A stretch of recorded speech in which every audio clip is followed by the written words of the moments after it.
زمینه قرار خواهد گرفت. بعد پای غیر برتر کمی عقب زاویه 35 درجه روی پاها کمی نشسته و دستها مقابل. این بهترین شکل گارد بسیار در تصمیم‌بندی اول ما گارد راست هست. سمت کشیگیری پای سر جلو باشه. به همچین کشیگیری میگیم کشیگیر گارد سر.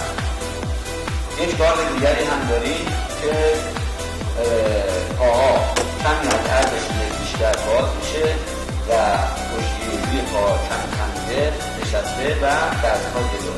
این گارد ژاپنی هست.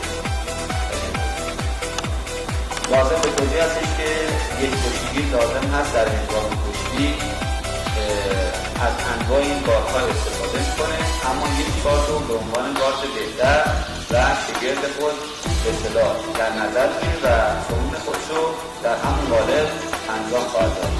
یک نکته دیگر که خدمت شما باید عرض کنیم، هنگامی که کشتیگیر گارد میگیره در کشتیگیر جلو عقب و چپ و راست میشه. بنابراین کشتیگیر باید سعی کنه با همون حالت گارد اما خیلی راحت حرکت کنه.